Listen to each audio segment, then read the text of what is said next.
کا فیصلہ کر لیا ہے۔ اس وقت چیئرمین تحریک انصاف عمران خان اہم خطاب کر رہے ہیں۔ میں ایک خاص موضوع پہ بات کرنا چاہتا ہوں، اور وہ جو کہ یہ جو آڈیو ٹیپس سامنے آ رہی ہیں، یہ پاکستان کے شہریوں کے، پولیٹیشنز کے، ان کے پہلے فونز کو ٹیپ کیا جاتا ہے، اور وہ کون کرتی ہیں؟ وہ صرف 3 قسم کی ایجنسیز کر سکتی ہیں جن کے پاس یہ طریقہ ہے فون ٹیپ کرنے کا۔ وہ فون ٹیپ کرتے ہیں، اور پھر جب بھی ان کو بلیک میل کرنا ہو کسی کو،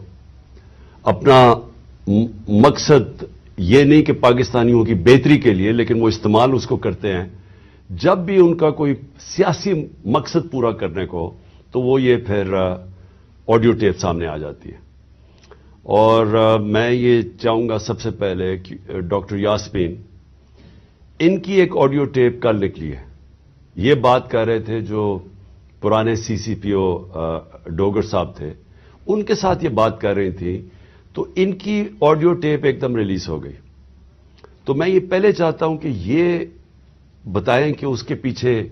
کیوں یہ ریلیز کی گئی، اس کے پیچھے کیا تھا، اور یہ کیوں بات کر رہی تھی، جو ہر شہری کا حق ہے، کسی بھی پولیس والے سے بات کر سکتے ہیں شہری، لیکن پہلے یہ بتائیں گے کیا، اور اس کے بعد پھر میں آگے بات کروں گا مزید کہ یہ جو تباہی مچ رہی ہے ہمارے معاشرے کی، اور یہ جو اس طرح کا تو کبھی معاشرہ گرا ہی نہیں تھا کہ یہ ڈیپ فیک ویڈیوز بن رہی ہیں لوگوں کے اوپر، ان کے فون ٹیپ کے علاوہ اور بھی ویڈیوز بنا رہے ہیں بلیک میل کرنے کے لیے۔ بتایا جاتا ہے ہمارے سینئر ہمارے پارٹی کے لیڈرز، ان کو بتایا جاتا ہے کہ جی تمہاری ہم نے کوئی ویڈیو بنائی ہوئی ہے۔ تو میں اس لیے یہ آج لے کے آ رہا ہوں کیونکہ اس کے اوپر ایک بڑا کلیئر ایک پاکستان کا قانون ہے جس کو کہتے ہیں فیئر ٹرائل ایکٹ۔ یہ پاکستان کا قانون ہے، میں صرف یہ اس لیے بتا رہا ہوں، اس سے پہلے ڈاکٹر صاحبہ اس کے اوپر پوری بات کریں۔ یہ قانون یہ کہتا ہے کہ کوئی کسی کا فون ٹیپ نہیں کر سکتا، کوئی ایجنسی، ISI، IB، پولیس، یہ کسی کا فون ٹیپ نہیں کر سکتے جب تک یہ انٹیریئر منسٹر کو کہیں اور انٹیریئر منسٹر عدالت میں جائے، اور پھر عدالت کا جج ان کو اجازت دے کہ ہاں یہ ملک کی ضرورت ہے، یہ اس سے دہشت گردی بچ سکتی ہے یا ملک کے کوئی نیشنل انٹرسٹ پروٹیکٹ ہو سکتا ہے، وہ پھر اجازت دیتا ہے، اور اس اجازت کے بعد پھر فون ٹیپ کر سکتے ہیں۔ اس کے علاوہ کوئی فون کسی کا ٹیپ نہیں کر سکتا۔ تو پھر میں آپ کو یہ بتا دوں کہ بے نظیر بھٹو کی حکومت 1996 میں جب ہٹائی گئی تو ایک وجہ دی گئی تھی سپریم کورٹ میں کہ بے نظیر کے گورنمنٹ کے دوران فون ٹیپس کیے جاتے تھے بڑی بڑی پرسنالٹیز کے اور سیاسی مخالفین کے اور ججز کے، یہ ایک وجہ دی گئی تھی 96 میں۔ میں اس سے پہلے آپ کو بتا دوں کہ امریکہ کا بڑا طاقتور پریزیڈنٹ تھا صدر نکسن کی واٹر گیٹ سکینڈل ہوئی کیا تھی کہ وہ مخالفین کے فون ٹیپ کر رہا تھا، اس کی وجہ سے اس پریزیڈنٹ کو ریزائن کرنا پڑا۔ تو آج یہ جو کھلے عام ہو رہا ہے، پہلے تو میں چاہوں گا کہ ڈاکٹر یاسمین آپ سے بات کریں، اس کے بعد پھر میں بات کروں گا۔ بسم اللہ الرحمن الرحیم۔ کل دوپہر میں جب یہ آڈیو لیک ہوئی تو میں نے جب وہ آڈیو سنی تو مجھے امیڈیٹلی احساس ہوا کہ یہ کس مقصد کے لیے یہ لیک ہوئی ہے۔ وجہ یہ تھی کہ میں پچھلے 4 ماہ سے خان صاحب کی جو JIT بنی تھی، خان صاحب پہ جو قاتلانہ حملہ ہوا تھا، اس JIT کو فالو اپ میں کر رہی تھی، اور خاص طور پہ جو اینٹی ٹیررسٹ کورٹ ہے گجرانوالہ کا، اس میں فالو اپ کر رہی تھی۔ اور یہ میں نے جب دیکھا کہ یہ کیوں کیا گیا ہے، وہ اس لیے کیا گیا کہ ہمارے JIT کا جب بنا تو اس کا کنوینر جو تھے یہ ڈوگر صاحب تھے جو CCPO تھے اس وقت، اور انہوں نے ڈوگر صاحب نے یہ بات انکشاف کر دی تھی حکومت کے سامنے کہ اس میں 3 لوگ ملوث ہیں، یعنی جو اسیسنیشن اٹیمپٹ ہے خان صاحب کے اوپر، وہ باقاعدہ ایک آرکسٹریٹڈ اٹیمپٹ تھی۔ اور انہوں نے کہا کہ امپورٹنٹ چیز ہے کہ انہوں نے بتایا کہ ایک بندہ نہیں، اس میں 3 لوگ کم سے کم ملوث تھے، اور ان کا ایویڈنس انہوں نے کورٹ کو دے دیا تھا۔ اور اس کے بعد جو پتا چلا وہ یہ ہے کہ افسروں کو بلیک میل کیا گیا، یہ کورٹ میں جب ایویڈنس کیا اور بلیک میل ہو کے کچھ افسروں نے ریزائن کر دیا، لیکن سی سی پی او جو ہیں ڈوگر صاحب، ہی اسٹک ٹو ہز گنز، وہ اسی طرح انہوں نے مینٹین کیا کہ یہ انکشاف ہوئے۔ یہ تو ساری باتیں میرے سامنے تب آئیں کہ جب ہم اے ٹی سی میں گئے، یہ جو گجرانوالہ کا کورٹ ہے، تو ایویڈنس جو خان صاحب کا یہ انویسٹیگیشن کا ایویڈنس ہے وہ آنے دیتے ہی نہیں تھے، اور اس کا حوالہ یعنی جب سی سی او پی کو ہٹایا تو ڈی جی اینٹی کرپشن کو دے دیا گیا۔ جو چیف انویسٹیگیٹنگ آفیسر تھا جس کا نام انور شاہ صاحب تھے، ان کو انہوں نے پہلے کیا کیا کہ اس کو او ایس ٹی کر دیا، اور اس کے بعد جو ڈی جی تھا اس نے سارا ریکارڈ جو ہے اس کو سیل کر دیا اور تالا لگا دیا۔ ہم نے جب بار بار کہا کورٹ کو کہ جی یہ ہمیں ایویڈنس چاہیے، جو سارا ایویڈنس منگوائیں، تو پہلی دفعہ جو سیکنڈ ہیئرنگ تھی اس میں انہوں نے آ کے کہا کہ جی ڈی جی بدل دیا گیا ہے اور یہ چٹھا صاحب کو لگا دیا گیا نیا ڈی جی اینٹی کرپشن، جو کہ ثناء اللہ کا رائٹ ہینڈ مین ہے، اور اب وہ ریکارڈ دے گا۔ اس کے اوپر جج صاحب نے غصہ کھایا اور انہوں نے کہا کہ میں اب اپنے پروسیکیوٹنگ آفیسرز بھیجوں گا۔ انہوں نے اپنے پروسیکیوٹنگ آفیسرز بھیجے، اور پروسیکیوٹنگ آفیسرز نے جب وہ کمرہ کھلا اور تالا کھلا تو دیکھا گیا کہ ایویڈنس سارا غائب ہو چکا ہے، اور چند صفحے 11 صفحے رہ گئے تھے اس سارے ایویڈنس کے، باقی سارا کچھ چوری ہو گیا۔ اور یہ بات کا انکشاف خود ہی ڈی جی نے بھی کیا اور اعلان بھی کر دیا کہ اب میں اس کے اوپر انکوائری کروں گا، یعنی خود ہی چور اور خود ہی منصف بننے کی ارادے سے۔ میرے لیے یہ ایک اتنا بڑا ہمارے لیے سانحہ تھا کہ سارا ایویڈنس جو ہے اس کو انہوں نے خرد برد کر دیا، کہ جب ہائی کورٹ کا آرڈر پتا چلا کہ جی ہائی کورٹ نے سی سی پی او کو دوبارہ لگایا ہے، تو میں نے مناسب سمجھا کہ میں سی سی پی او سے پوچھوں کہ کب آپ کی اپائنٹمنٹ ہو گئی ہے، کیونکہ ہماری جو جے آئی ٹی ہے وچ از the real J I T, جو اس وقت حکومت تھی اور حکومت نے یہ سارا کچھ کیا تھا، جے آئی ٹی بنائی تھی وچ از a legal J I T, تو ہم نے تو آلریڈی اس پہ ٹرسٹ تھا کہ یہ بندہ جو، تو میں نے ان سے پوچھا کہ آپ کب تک جوائن کر رہے ہیں، تو انہوں نے کہا جی ابھی تک میرے آرڈرز نہیں آئے۔ وہ آپ نے سارا ٹیپ سنا جس کے اندر کوئی ایسی بات نہیں پوچھی گئی، اس میں مجھ سے سوال پوچھے گئے کہ کنسرن کیوں تھا۔ ارے بھائی مجھے کنسرن نہیں ہوگا تو کیوں نہیں کنسرن ہوگا؟ وجہ یہ ہے کہ خان صاحب کے اوپر قاتلانہ حملہ ہوا، خان صاحب کی ساری جو انویسٹیگیشن ہے ان کے آپ نے بندے بھی غائب کر دیے، اس کے بعد جن لوگ جو ایویڈنس ہے اس کو بھی غائب کر رہے ہیں آپ، تو ہمیں تو بالکل کسی طریقے سے کسی اور پہ ٹرسٹ نہیں تھا، اور ہمیں امید تھی کہ اب سی سی پی او کے واپس آنے سے، یعنی ڈوگر کے واپس آنے سے ہم دوبارہ اپنا جے آئی ٹی جو ہے وہ شروع کر دیں گے۔ مجھے تو میں سخت مذمت کرتی ہوں، میں نے خان صاحب کے سامنے آ کے بتایا کہ جی مجھے اتنی تکلیف ہوئی کہ جی فیئر ٹرائل ایکٹ کے مطابق میں ایک سٹیزن ہوں اس پاکستان کا، میرا چادر اور چار دیواری تو جو پامال کرنی تھی ان لوگوں نے، ہم خواتین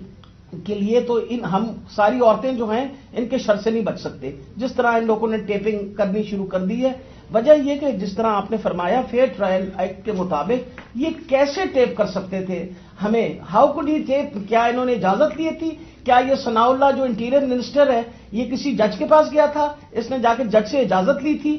آئی want to know about it. اور میں انشاءاللہ خان صاحب کو بتایا کہ میں کورٹ میں جا رہی ہوں اور میں کورٹ کے اندر سے جا کے یہ سارے سوالوں کا جواب دوں گی کہ یہ آئی کس نے ٹیپ کیا اور پھر کس طرح ریلیز کیا، کیونکہ میں یہ سوچتی ہوں کہ میرا جو بنیادی انسانی حقوق ہیں، جو میرا رائٹ ہے، وہ اس کے اوپر بہت بڑا حملہ ہوا ہے۔ جی شکریہ ڈاکٹر یاسمین۔ میں آج اپنی سپریم عدلیہ سے مخاطب ہوں۔ 4 مہینے پہلے میں نے سپریم کورٹ کے اندر اسی فیئر ٹرائلز ایکٹ کے تحت میں نے ایک پٹیشن دائر کی تھی، اور اس میں وہ پٹیشن کیا دائر کی تھی کہ ٹیپس نکلی، آڈیو ٹیپس نکلی کہ میں جب پرائم منسٹر تھا، میرے پرائم منسٹر ہوتے ہوئے میری جو بات چیت کر رہا تھا میں اپنے پرنسپل سیکرٹری سے، وہ میری آفیشیل لائن تھی، اس لائن کا ٹیپ کیا گیا، اور جو میری اعظم خان سے بات ہو رہی تھی اس کو ڈاکٹر کر کے اور اس کو ریلیز کیا گیا۔ اس کے علاوہ بشرا بیگم وہ آفیشیل لائن سے کسی سے بات کر رہی تھی، ان کی بھی ٹیپ کر کے وہ جو ان کی بات چیت تھی، جو کانورسیشن تھا، اس کو بھی ڈاکٹر کر کے چینج کر کے اور 2 دفعہ وہ ریلیز کی گئی. تو میں اس لیے یہ اپروچ کیا سپریم کورٹ کو کہ میرا تو چلے ایک تو یہ ہے کہ جو ڈاکٹر صاحبہ نے کہا کہ یہ ہمارے فنڈامنٹل رائٹ کی وائلیشن ہے. ہر انسان کا بنیادی حق ہے آرٹیکل 14 کانسٹیٹیوشن میں ہماری پرائیویسی اور ہماری ڈگنیٹی پروٹیکٹ کرنے کے لیے. آئین ہماری ڈگنیٹی اور پرائیویسی پروٹیکٹ کرتا ہے. تو ایک تو یہ میں اپنی بیوی بشرا بیگم کی طرف سے کہ ان کا رائٹ وائلیٹ ہوا, میرا رائٹ وائلیٹ ہوا. لیکن اس سے بھی زیادہ اگر پرائم منسٹر آفیشل بات کر رہا ہے اپنی لائن سے, اپنے پرنسپل سیکرٹری سے, اگر وہ ٹیپ ہو رہا ہے اور اس کو پھر ریلیز کر رہے ہیں تو یہ آفیشل سیکرٹس ایکٹ کے خلاف ہے. کوئی بھی ملک کی امپورٹنٹ چیز ہو جو اپنی سیکیور لائن سے بات کروں اور وہ نکل جائے اس طرح, تو یہ تو بڑا خطرناک ہے ملک کے لیے. کوئی بھی پرائم منسٹر کی بات چیت نکل جائے. اور اس کے بعد شہباز شریف کی اور وہ مریم کی بھی کوئی آڈیو ٹیپ لیکس نکلی اور اس کے اندر بھی اس میں تو خیر اور باتیں ہو رہی تھی. تو میں اس لیے کہنا چاہتا ہوں کہ ہماری عدلیہ کو اس کے اوپر ایکشن لینا چاہیے, کیونکہ یہ تو ایک اب پوری معاشرے میں ایک بیماری پھیل گئی ہے. ہر جب کوئی کسی کو بلیک میل کرنا ہوتا ہے اس کی ٹیپ نکلاتی ہے. سپریم کورٹ کے جج کے اوپر ان کی پرویز لائی کی وہ ٹیپ نکلائی, اور وہ صرف بلیک میل کرنے کے لیے, کیونکہ اس وقت پاکستان کی تاریخ کا ایک بہت اہم ایشو ہے 90 ڈیز کے اندر الیکشن کروانا. یہ ساری قوم اب دیکھ رہی ہے کہ کیا آئین کے اوپر ہماری عدلیہ 90 ڈیز میں 90 دن میں الیکشن کروا سکے گی یا نہیں کروا سکے گی. اور یہ اب عدلیہ کو بلیک میل کرنے کے لیے کوشش کی جا رہی ہے. اور انٹیریئر منسٹر, ملک کا انٹیریئر منسٹر خود بیٹھ کے ایک فون ٹیپ کی بات کرتا ہے, جب ڈائریکٹ اس کی ذمہ داری تھی کہ یہ ہوا کیسے فون ٹیپ. کیا اس نے پرمیشن لی تھی کسی عدلیہ سے, کسی ہائی کورٹ کے جج سے اجازت لے کے یہ فون ٹیپ کیا تھا؟ اور اس سے بھی آگے چلے جائیں کہ ہمارے ملک کے اندر اب جو میں شروع بات کی تھی, ڈیپ فیک ویڈیوز بنی ہوئی ہیں جو بلیک میل کیے جا رہے ہیں. میں 3 اپنے سینئر پارٹی لیڈرز جانتا ہوں جن کو بلیک میل کیا جا رہا ہے. اس کے بعد سب کو یاد ہے کہ مریم نواز نے بیٹھ کے ایک اناؤنس کیا کہ میرے پاس آڈیو ٹیپس ہیں یا ویڈیو ٹیپس ہیں ججز کے اوپر, وہ ارشد ملک کا جو کیس تھا. اس کے بعد ریٹائرڈ جسٹس ثاقب نثار کی ایک آڈیو ٹیپ نکلی جو بعد میں پتا چلا کہ فیک تھی, یعنی جوڑی ہوئی تھی, جو ڈیپ فیک تھی, یعنی اس کو پیس ٹوگیدر کیا ہوا تھا. اور اس کے علاوہ اب تو جنرل باجوہ نے بھی کہہ دیا کہ میرے پاس ٹیپس ہیں. تو یہ کیا اس ملک میں کنٹرول کرنے کے لیے, لوگوں کو بلیک میل کرنے کے لیے سب کچھ ہو رہا ہے؟ اور اب ٹیکنالوجی ادھر چلی گئی ہے تو یہ تو کوئی بھی اب کر سکتا ہے. آپ ڈیپ فیک ویڈیوز جو ہیں اس کی کبھی ٹیکنالوجی دیکھ لیں, کسی کے اوپر بھی آپ یہ ٹیپس بنا سکتے ہیں اور آپ ان کو بلیک میل کر سکتے ہیں. تو اس لیے میں ریکویسٹ کروں گا اپنی سپریم کورٹ کو کہ 4 مہینے پہلے میں نے یہ پٹیشن دائر کی تھی.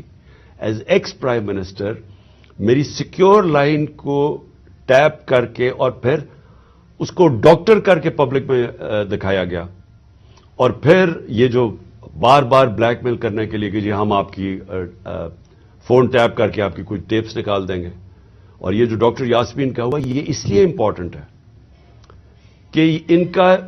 یہ صرف اور صرف یہ جو انکوائری ہو رہی ہے, یہ جو جے آئی ٹی کی انکوائری ہے میرے اوپر جو قاتلانہ حملہ ہوا تھا, صرف اس کو اب سیبوٹاج کرنے کے لیے کیا گیا, کیونکہ سارے آفیسرز کو انہوں نے ڈرا دھمکا کے جو جے آئی ٹی کے تھے ان کو تو پیچھے ہٹا دیا. جو 2 آفیسرز رہ گئے تھے جس میں ایک یہ سی سی پی او ڈوگر تھے جو ہیڈ کر رہے تھے انکوائری, یہ رہ گئے تھے جو کھڑے تھے اور عدالت میں جا کے یہ بتا رہے تھے کہ یہ جو فائنڈنگز ہے جے آئی ٹی کی اس میں واضح ہو گیا کہ وہ جو سارا انہوں نے پہلے سے سازش کی ہوئی تھی کہ جی ایک شوٹر ہے, دینی انتہا پسند ہے, وہ سب خود کچھ ختم ہو گیا. کیونکہ جے آئی ٹی میں عدالت میں جا کے جو فائنڈنگز دی ہیں کہ 3 شوٹر تھے اور یہ پورا پلان کر کے ہوا تھا. تو اس کو ختم کرنے کے لیے, ڈوگر کو ہٹانے کے لیے یہ اب نکلی ہے. جس طرح سپریم کورٹ کے جج کو پریشرائز کرنے کے لیے وہ رانا ثناءاللہ نے وہ نکالی ہے وہ جو بھی آڈیو، اب یہ ڈوگر کو ہٹانے کے لیے کر رہے ہیں. اور اس میں جو اصل خوفناک بات یہ ہے کہ انہوں نے اپنے آفیسر پوسٹ کیے یہاں. یہ جو چٹھا اس کو خاص لے کے آیا اینٹی کرپشن کا ہیڈ بنانے کے لیے، جو ہمارا سخت مخالف ہے، ان آفیسرز کو یہاں الیکشن کمیشن نے ایک ہی دن میں ان آفیسرز کو ساروں کو ٹرانسفر کر کے یہاں کیا، اور یہاں سے آفیسرز ٹرانسفر کیے. وہ سارے آفیسرز 23 میں سے 17 آفیسر ہیں جنہوں نے ہمارے 25 مئی کو ہمارے پر تشدد کیا. یہ جو سی سی پی او انہوں نے لگایا ہوا کامیانہ، اس کے ڈاکٹر یاسمین نے ایویڈنس دی ہوئی ہے کہ 25 مئی کو جو ہمارے لوگوں پہ تشدد کیا گیا اس میں یہ کامیانہ کا نام دیا گیا. اس کو فوری طور پہ لے کے آئے ہمارے اوپر پھر دباؤ، جھوٹی ایف آئی آرز کیسز کرنے کے لیے، ڈرانے دھمکانے کے لیے، ورکرز کو ڈرانے کے لیے. تو یہ تو کوئی نیوٹرل کیئر ٹیکر گورنمنٹ ہی نہیں ہے. اور یہ تو گورنمنٹ آئی ایک ایجنڈا کے اوپر ہے کہ بجائے ہم اپنی گورنمنٹ ہٹا رہے تھے، ہم نے ڈیزالو کی. مقصد تو یہ تھا کہ پاکستان میں الیکشن ہو تاکہ یہ جو معاشی بحران ہے اس سے ہم نکلیں. ہمارا تو یہ مقصد تھا. یہ مقصد تو نہیں تھا کہ اس گورنمنٹ کو ہٹا کے یہ سارے جو ہمارے مخالف وہ لوگ جنہوں نے ہمارے اوپر تشدد کیا ان سب کو اوپر لے آئیں. اور جو جے آئی ٹی میرے اوپر بنی تھی، جو پنجاب گورنمنٹ نے بنائی تھی، اس جے آئی ٹی کو سیبوٹاج کریں اور آ کے اس کا ریکارڈ پہلے سیل کریں اور پھر ریکارڈ میں سے سارا ریکارڈ غائب کر دیں، صرف 11 صفحے رہ جائے اس کے، اور اوپر وہ آدمی کو بٹھا دیں جس نے آتے ساتھ ہی اس کی مشن یہ تھی کہ جے آئی ٹی کو سیبوٹاج کیا جائے تاکہ کسی کو نہ پتا چلے کون اس کے پیچھے تھا جنہوں نے مجھے قتل کرنے کی کوشش کی. اور یہ ساری آڈیو لیک اس لیے ہوئی ہے، جس طرح کہ سپریم کورٹ کو بھی بلیک میل کرنے کے لیے آڈیو پہلے ہوئی ہے. تو میں آخر میں پھر سے ریکویسٹ کرتا ہوں کہ ہم اپنے سپریم کورٹ کو درخواست کرتے ہیں کہ 4 مہینے پہلے میں نے پٹیشن کی تھی، پھر میں نے پچھلے ہفتے اس کو پھر سے کہا کہ اس کو سنا جائے. میں اس لیے کہہ رہا ہوں کہ میں ہمارے معاشرے کو بچائیں ان بلیک میلر سے. ان لوگوں کو سامنے لے کے آئیں. کون ذمہ دار ہے کہ اس معاشرے کے اندر بجائے یہ کہ یہ اس ملک کے صاف اور شفاف الیکشن کروا کے اس ملک کو آگے لے کے جائے، جمہوریت کی طرف لے کے جائے، یہ معاشی بحران سے نکالیں. جو لوگ تباہ ہو رہے ہیں اس وقت مہنگائی سے، جو لوگوں کا آج جتنا برا حالات ہیں پاکستانی قوم کے کبھی تھے نہیں، جو انہوں نے جس طرح 11 مہینے کے اندر ایک لوگوں کا معاشی قتل کیا. تو بجائے ادھر لے جانے کے، جس لیے ہم نے اپنی گورنمنٹس ڈیزالو کی تھی کہ یہاں الیکشنز کروا کے اس ملک کو اس بحران سے نکالیں، یہ الٹا اس کو استعمال کر رہے ہیں ہمیں کراش کرنے کے لیے. اور یہ جو میں جے آئی ٹی کا پھر آخر میں یہ کہتا ہوں، یہ جو انہوں نے سیبوٹاج کرنے کی کوشش کی ہے، اس کا مقصد یہ کہ طاقتور، جو میں کہتا تھا وہ 3 لوگ ملوث تھے، میرا کوئی بھی تھوڑا سا بھی شک ہو اور کسی کا بھی شک ہو، وہ سب ختم ہو جانا چاہیے کہ وہ لوگ یہ جو سیبوٹاج کرنے کی کوشش کر رہے ہیں وہی ملوث تھے میرے قتل کرنے میں. تو میں اپنی عدلیہ سے آج امید رکھتا ہوں. میں نے پھر سے پچھلے ہفتے پھر سے کہا کہ میری پٹیشن سنی جائے. ڈاکٹر یاسمین وہ کل اس کا کیس کریں گی، عدالت میں بھی جائیں گی، جو ان سے کیا گیا، جو فیئر ٹرائلز ایکٹ کے اندر اس کی جو وائلیشن ہوئی ہے. شکریہ. Chairman P T I Imran Khan اہم خطاب کر رہے تھے، ان کے ساتھ ڈاکٹر یاسمین راشد بھی موجود تھیں، اور انہوں نے جو ان کے حوالے سے جو آڈیو ٹیپ سامنے آئی ہے اس پر انہوں نے گفتگو کی ہے، اور اس آڈیو ٹیپ کے حوالے سے انہوں نے کہا ہے کہ میں اب عدالت جاؤں گی اور وہاں پہ تمام سوالوں کے جواب دوں گی، اور اپنے سوال بھی رکھوں گی کہ میرے حقوق کیوں سلب کیے گئے اور بغیر اجازت کیسے آڈیو ٹیپ کی گئی. عمران خان نے بھی کہا کہ ہم نے بھی 4 ماہ پہلے پٹیشن دائر کی ہوئی ہیں، ہماری پٹیشن کو سنا جائے کہ کس طرح سے جعلی آڈیو سامنے لائی جا رہی ہیں، جعلی ویڈیو سامنے لائی جا رہی ہیں.